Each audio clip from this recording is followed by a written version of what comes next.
Hi, I'm Anur Fazi Erdansa from Electronic Engineering University State Yogyakarta. I will review a book, Tiny Experiments, How to Live Freely in a Goal-Obsessed World. Let's talk about something a lot of us experiencing right now, a cognitive overload. The world is changing rapidly, and we're trying to hold as information as possible, just to understand what's going on around us. We are also pushing ourselves to be more productive, just to give up. So what do? We build systems, we create routines, we make long to-do lists, often at the cost of our mental well-being. The truth is, our brains have evolved. They are still where like they were a thousand of years ago. But now, every day, we're starting at a giant leaderboard. Also now as social media. We compare ourselves constantly. Am I doing enough? Am I fast enough? Am I productive enough? Am I ambitious enough? This is what I call the Maximus brain. It's that belief that if you do something, it has to be big, it has to be ambitious, it has to be optimized. Want to exercise? Then go to the gym every single day. Want to write? Start a book. Have an idea? Make it start up. But this kind of thinking leads to burnout, and in many cases, you might give altogether because it feels like too much. Alternative. So what's the alternative? I call it tiny experiment. Instead of chasing the biggest, most impressive version of a goal, what if you simply follow your curiosity? What if your goal wasn't to succeed, but to learn to something new? With tiny experiment, you are not aiming for success. You are aiming for discovery, fun, growth, joy. My life, I like to divide it into two chapters. Chapter 1 was linear. I followed traditional success, study hard, get job at Google, climb the ladder, get promoted. Externally, I looked successful, but inside, I felt empty. I was bored, burnout, so I quit, thinking maybe I'll start a startup. But that too was just another script of success. When the startup failed, from the first time in my life, I had no idea what I was supposed to do next. That's when I sell myself. What would make me happy, even if I forgot everything I've been taught about success? I went back to curiosity. What was I naturally down to? For me, it was the brain. I always been fascinated by how we think and why we feel the way we feel. So I went back to school. I studied neuroscience. I got my PhD. During that time, I started saying what I was learning through a weekly newsletter. Just a small project, a tiny experiment, but it's changing everything. Mindset is just the field where we see the world. It influences everything, our decision, our relationship, the way we think, even how we feel. But this is the thing, most of our own mindsets. The means we make be living on autopilot, making decisions that aren't truly ours. The good news, mindsets can change, but the first step is awareness.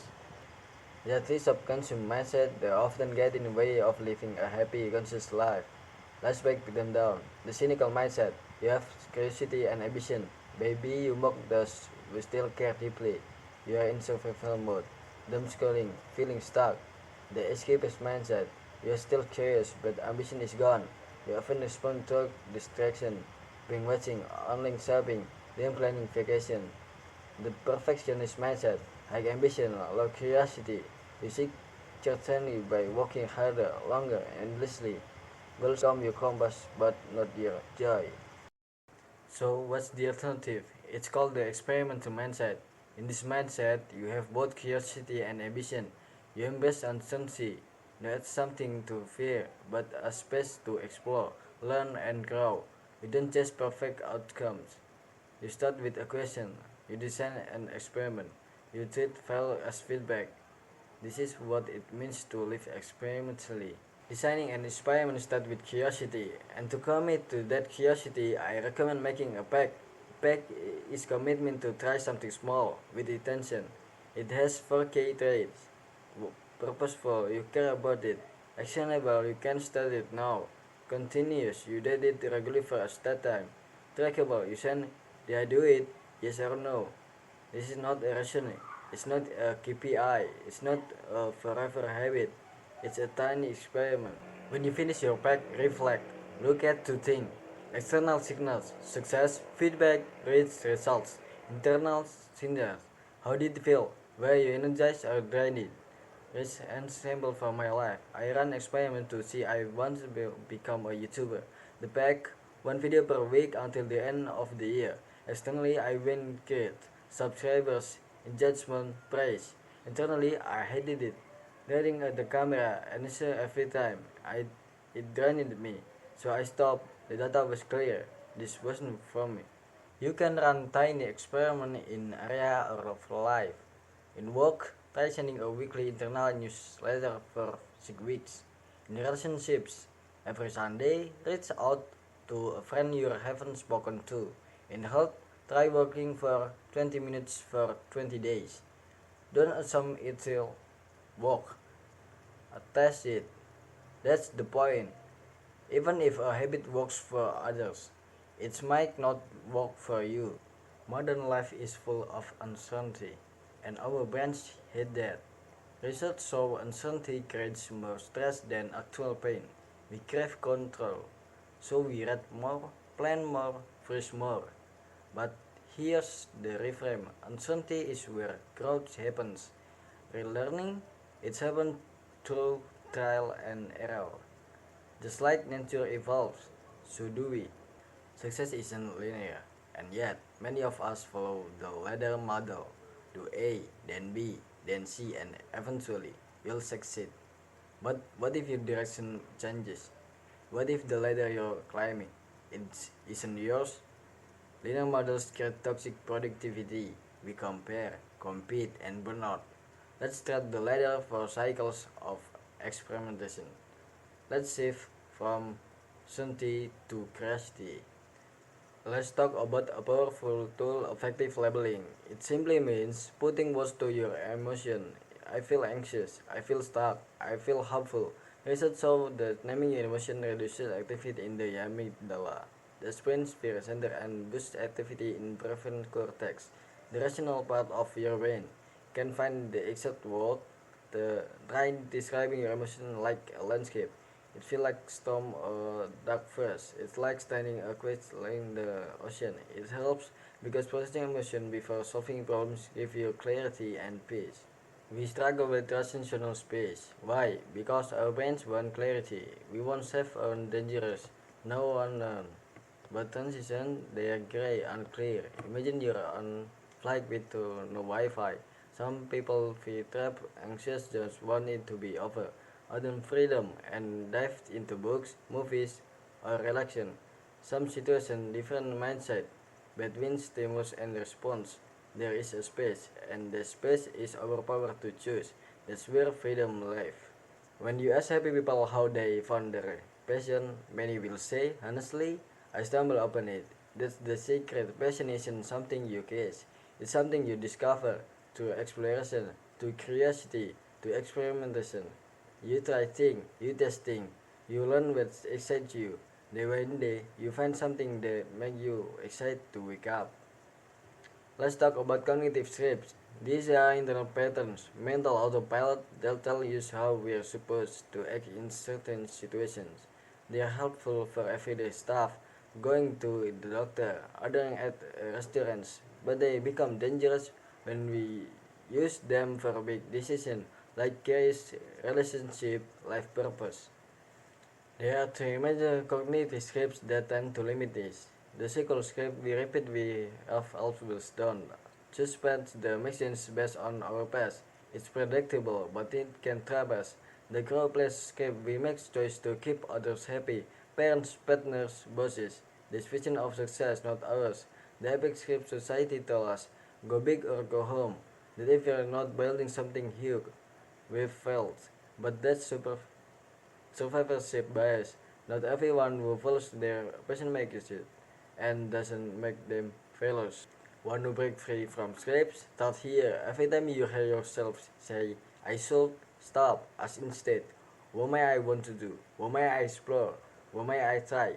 The small shift should to Mike create space, and in that space is freedom.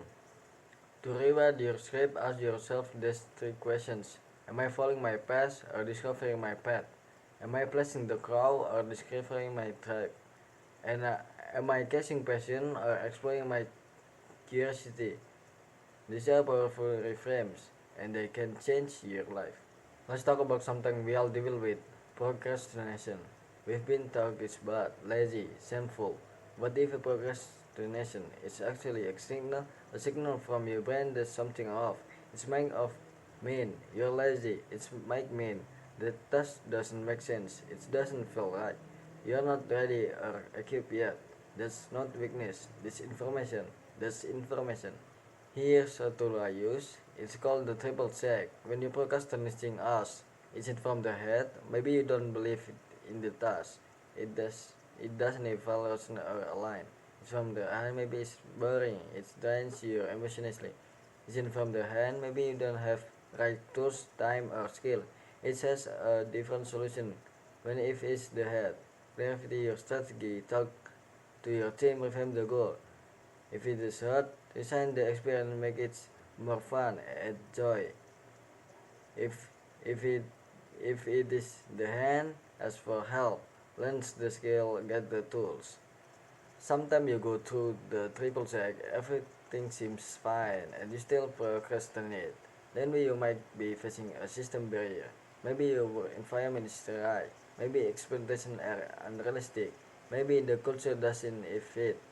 In this moment, don't just blame yourself. Zoom out, look around, and ask, is the system helping or hurting? Have you ever felt a moment of pure flow? Time disappears, you're focused, you're creative, everything just clicks. That's your magic window. It's when your mind, your energy, your mood all align. You can force them, but you can notice them. And once you do, you can start to plan around them. Ask yourself, when do I feel most alive? What kind of book belongs in that space? How do I protect and open that window more often? Moses measure productivity by time. Every minute feel, every hour track. But mindful productivity asks a different question. What if the real resource isn't time, but energy? Your mental energy, your emotional energy, your focus. Mindful productivity means asking three things. When is magic window? When belong in that window? How do I keep it open? When you honor your energy, not just your calendar, you work better, you feel better, you live better. In Buddhist philosophy, there's a concept called death by two arrows. The first arrow is the pain or negative emotion we experience. For example, procrastination, anxiety, failure. But the second arrow, this is the test embrace or self-judgment that we add on of that pain. And the good news, the second arrow is optional. We don't have to suffer twice. Why it's difficult to start something important? Because we focus too much on the final result. Instead of asking, what will the result be?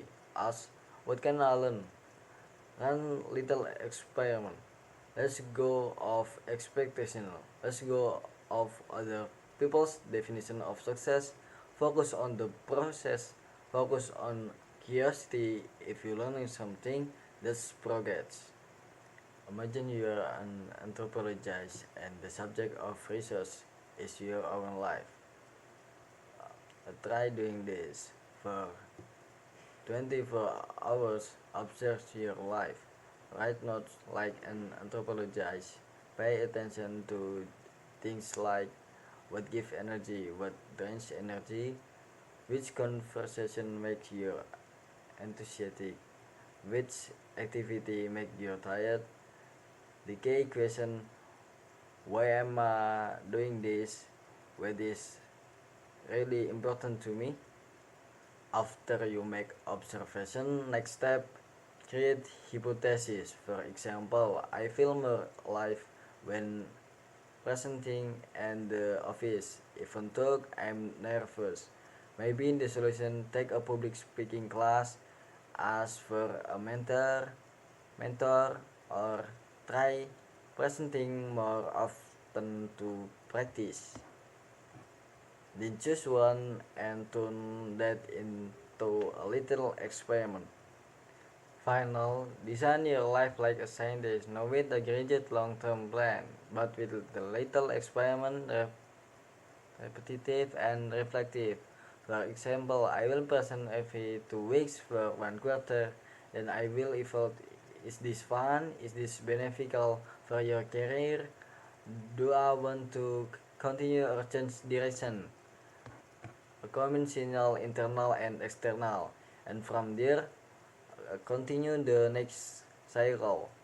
A closing. Thank you for following until the end. Remember, you don't have to know all the answers, but you can start with one question, and from there, you can build a life that is more consistent, more flexible, and more enjoyable. One small experiment at a time. Thank you.